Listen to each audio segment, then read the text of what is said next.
Adai lamo, pusako usang. Adai dipakai baru, kain dipakai usang.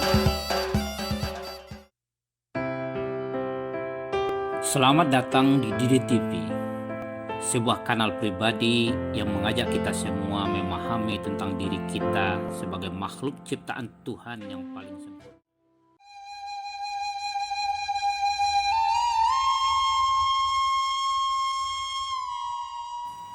Assalamualaikum warahmatullahi wabarakatuh.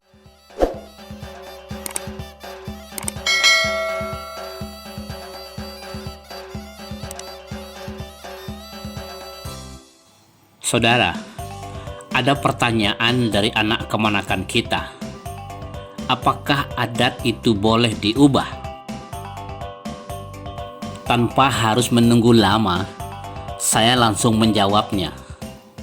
Kalau tidak diubah, maka dia akan berubah. Kecuali adat dan sabana adat.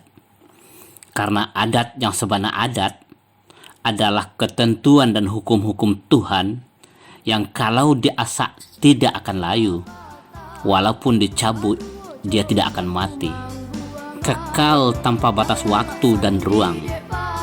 Sampai kapan saja dan dimanapun juga. Lalu bagaimana dengan pepatah tersohor ini? Ramo-ramo si kumbang jati, kati endang pulang bakudo, patah tumbuh hilang baganti, adat lamo bai tujuo. Ini adalah pantun yang semulanya begini.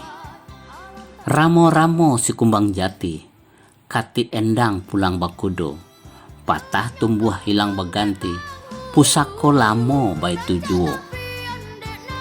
Yang tidak berubah itu adalah pusako, baik dalam arti benda, materi, maupun dalam arti kato. Walaupun benda dan materi dalam pengertian pusako tetap mengalami perubahan rupa dan bentuk, namun keberadaannya tidak boleh berubah. Sedangkan dalam konteks kato, yang tidak akan berubah itu adalah kato pusako, karena ia bersumber dari hukum-hukum Tuhan yang tetap. Sementara kato mufakat, kato dahulu dan kato kemudian terus mengalami perubahan sesuai dengan perkembangan tingkat berpikir dan berzikir, tantangan dan kebutuhan umat manusia. Sehingga lahir mamang, adat dipakai baru, kain dipakai usang. Artinya, adat Minangkabau sangat dinamis mengikuti perkembangan pemahaman manusia terhadap alam dan gejala-gejalanya. Fikir dan keyakinan manusia terhadap kebenaran hukum Tuhan, zikir, mengikuti tantangan dan kebutuhan, bukan kecenderungan atau tren kehidupan masyarakat. Nan elok diambil jahetongan, nan buruk ditinggalan jumufakat. Pada edisi ini, kita akan mendudukkan persoalan adat lamo pusako usang yang sering diucapkan oleh masyarakat, termasuk nenek mama dan cadik pandai. Adat lamo pusako usang, adat dipakai baru, kain dipakai usang.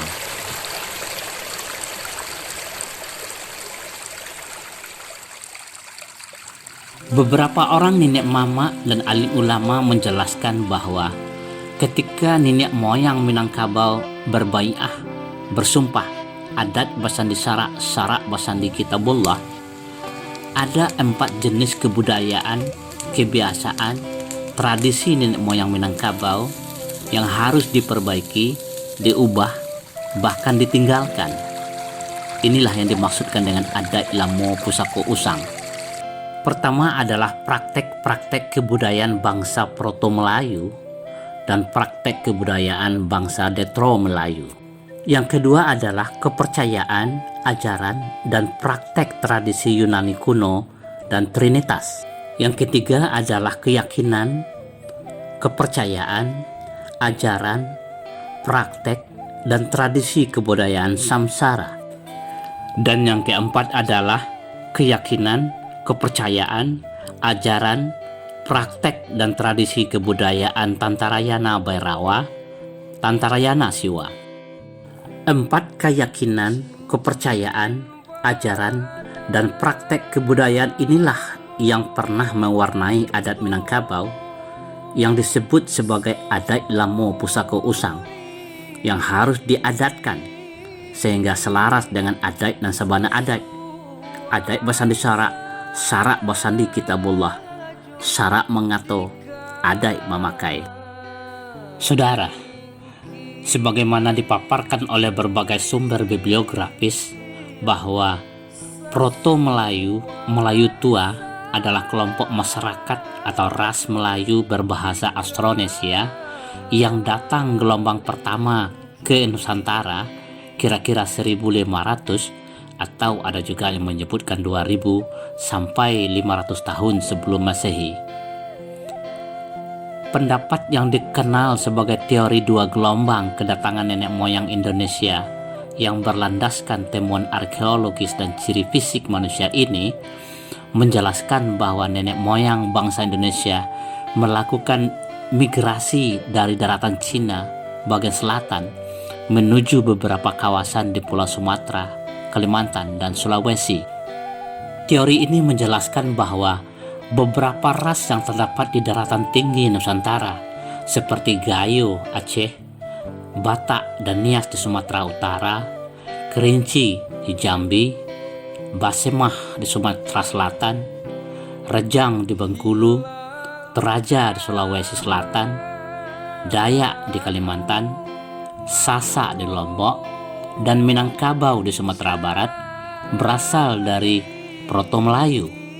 Hampir sama dengan masyarakat Proto-Melayu, masyarakat Detro Melayu atau Melayu Muda melakukan migrasi dari daratan Cina Selatan, Indochina, Yunan.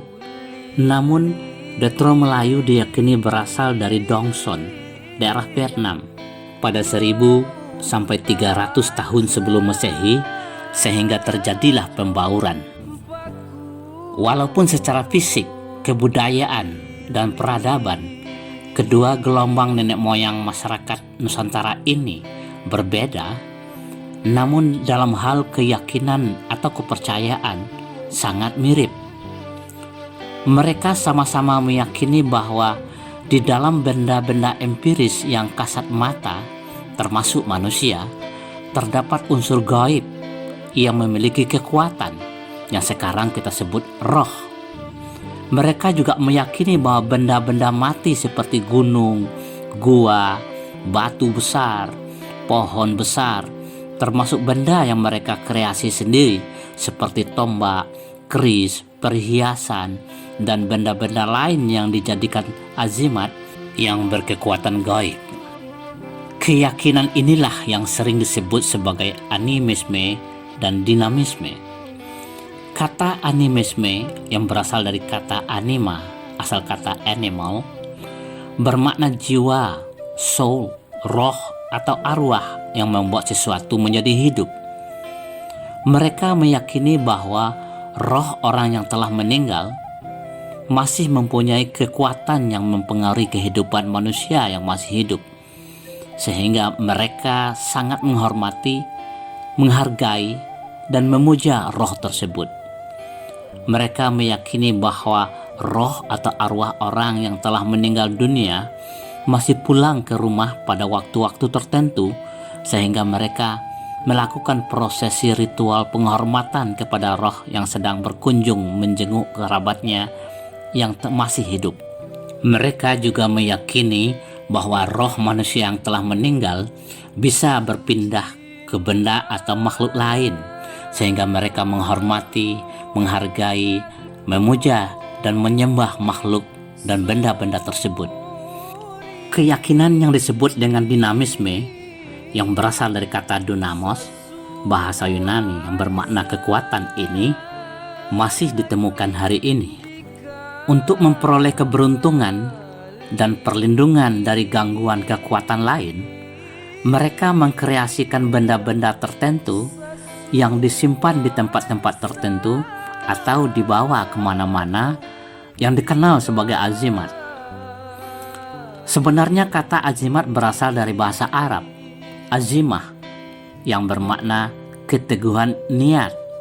Namun dalam bahasa Melayu yang sekarang menjadi bahasa Indonesia, kata ini bermakna penangkal, barang atau tulisan yang dianggap mempunyai kekuatan dan kesaktian dan dapat melindungi pemiliknya dari berbagai penyakit, bahaya, dan sebagainya. Pada dasarnya, semua manusia mulai dari Nabi Adam alaihissalam sampai manusia terakhir meyakini keberadaan Tuhan walaupun ada yang berusaha mengingkari fitrahnya. Proto-Melayu dan Tetro-Melayu adalah kelompok masyarakat yang pada saat itu belum mengenal jalan menuju Tuhan.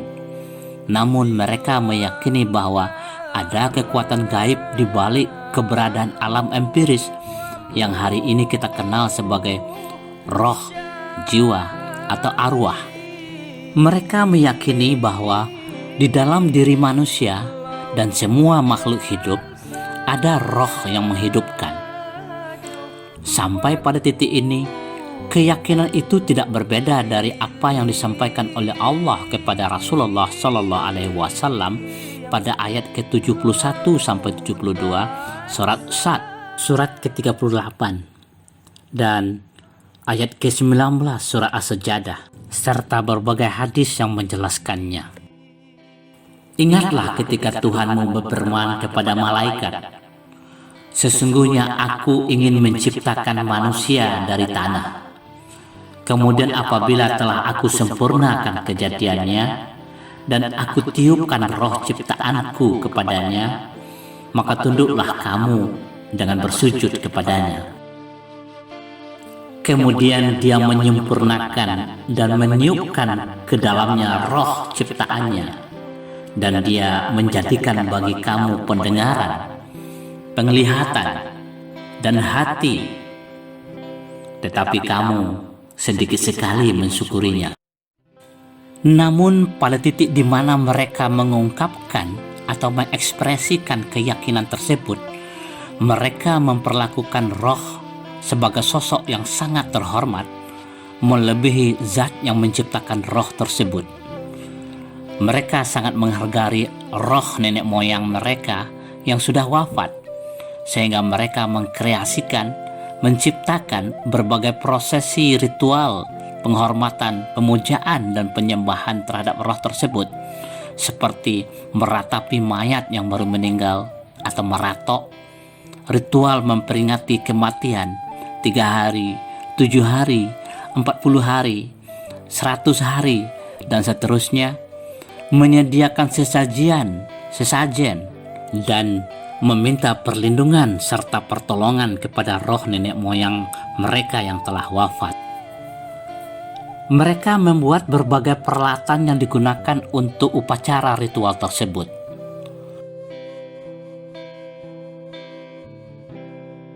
Menhir umpamanya, yang terdapat di berbagai wilayah Indonesia, termasuk Minangkabau, adalah contoh benda yang mereka buat untuk sarana ritual penyembahan terhadap roh nenek moyang yang telah wafat. Benda-benda buatan nenek moyang mereka yang disebut dengan pusaka diyakini memiliki kekuatan gaib, sehingga diperlakukan secara khusus, disimpan di tempat yang jauh dari jangkauan manusia dan hewan. Prosesi ritual dan benda-benda yang mereka ciptakan untuk mengungkapkan penghormatan dan pemujaan terhadap roh ini adalah kebudayaan, ciptaan manusia yang masih kita temukan pada hari ini. Sebenarnya, keyakinan bahwa makhluk hidup memiliki roh tidak berbeda dari akidah Islam yang wajib meyakini sesuatu yang gaib, termasuk roh. Namun dalam hal praktek peribadatan, penghormatan, pemujaan terhadap kekuatan gaib tersebut, mereka belum mengetahui jalan yang harus ditempuh. Belum ada petunjuk, sehingga mereka mengkreasi dan menciptakan jalan sendiri yang melahirkan berbagai prosesi ritual dan perkakas pemujaan ciptaan mereka sendiri yang masih kita temukan pada hari ini.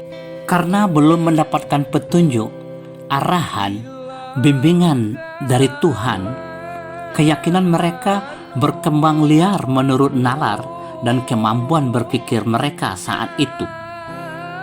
Mereka meyakini bahwa semua fenomena alam, gejala alam seperti panas, hujan, angin, badai, petir, halilintar, gerhana, gempa, dan sebagainya dikendalikan oleh sebuah kekuatan gaib yang mereka belum kenal secara jelas. Sumber kekuatan itulah yang mereka yakini sebagai Tuhan. Secara linguistik, kata Tuhan, tuah, dan hantu dihasilkan oleh artikulator ucap pada titik artikulasi yang sama, sehingga diyakini memiliki hubungan makna yang sangat dekat. Tuhan adalah kekuatan gaib yang mengendalikan semua kekuatan, fenomena, dan gejala yang terdapat pada benda-benda empiris. Tuah diasosiasikan dengan kekuatan-kekuatan baik yang bermanfaat, sedangkan hantu diasosiasikan pada kekuatan jahat yang mendatangkan mudarat. Kepercayaan, keyakinan, dan praktek-praktek kebudayaan inilah yang dimaksudkan dengan adat lamo pusako usang, yang harus diluruskan, diadatkan sehingga selaras dengan adat dan sebenar adat. Kesadaran, pemahaman, dan keyakinan akan adat yang sebenarnya adat di Minangkabau, adat Basandi Sarak Basandi Kitabullah, telah memberikan hidayah, petunjuk, jalan yang harus ditempuh untuk tidak hanya sekadar mengenal dan memahami Tuhan, tapi juga menjalankan praktek ibadah, pemujaan, penyembahan, dan doa yang diajarkan oleh Allah melalui Rasulullah Nabi Muhammad SAW. Kehadiran syariat Islam sebenarnya tidak hendak melenyapkan praktek dan produk kebudayaan manusia tersebut, tapi meluruskan dan menyempurnakan sehingga sesuai dengan ketentuan dan hukum Tuhan. Syarak mengato, adat memakai. Kedua adalah ajaran kepercayaan Yunani kuno dan Trinitas. Bangsa Yunani kuno mempercayai bahwa alam dan gejala-gejalanya dikendalikan oleh beberapa dewa yang berada pada tempat ketinggian seperti gunung Olympus. Ada yang menyebutkan bahwa mereka meyakini 23 dewa yang mempunyai fungsi dan tugas masing-masing, namun yang terkenal adalah 12. Zeus adalah dewa tertinggi yang menguasai langit, raja dari semua dewa. Hera adalah permaisuri dari dewa Zeus.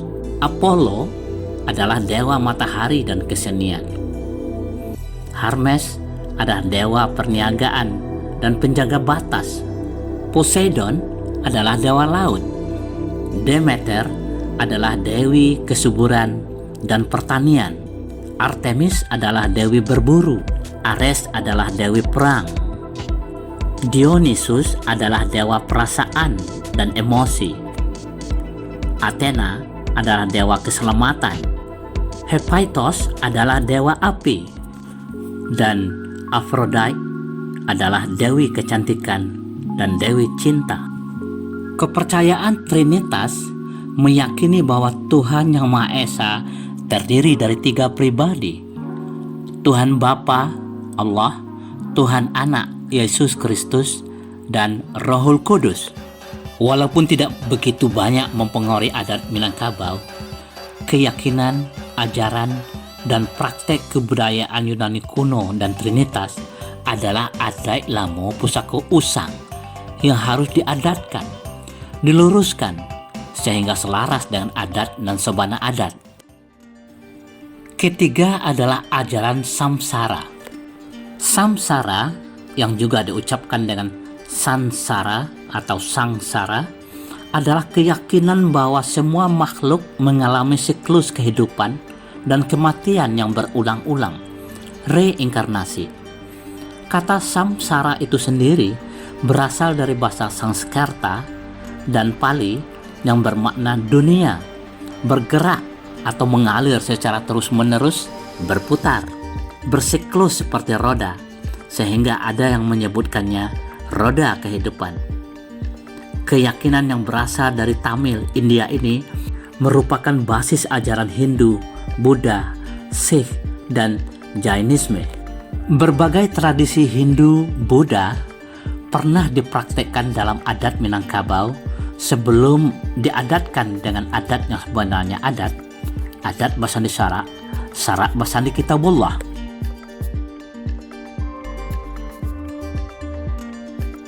Keempat adalah ajaran kebudayaan Tantrayana Bhairawa, Tantrayana Siwa. Tantrayana Bhairawa dan Tantrayana Siwa adalah ajaran Hindu-Buddha yang dibawa oleh Aditya Warman dan pengikutnya yang memuja Dewi sebagai ibu Bhairawa dan Siwa. Tantra itu sendiri bermakna mempertontonkan kesaktian atau kekuatan dewa. Ajaran ini meyakini bahwa untuk mencapai kesempurnaan sebagai seorang manusia atau moksa, seseorang harus melakukan ritual yang mereka sebut sebagai Panca Makara atau Panca Tattva. Ritual yang disebut juga dengan 5M itu terdiri dari Matsya, makan ikan, Mamsa, makan daging, Madhya, minum alkohol sampai mabuk berat, Maituna, melakukan hubungan seks bersama, dan Mudra, melakukan meditasi. Saudara, 4 kepercayaan, keyakinan, ajaran, dan praktek kebudayaan inilah yang pernah mewarnai adat Minangkabau yang disebut sebagai adat Lamo Pusaka Usang yang harus diadatkan sehingga selaras dengan adat dan sabana adat Basandi Syarak, Syarak Basandi Kitabullah, Syarak mengatur, adat memakai.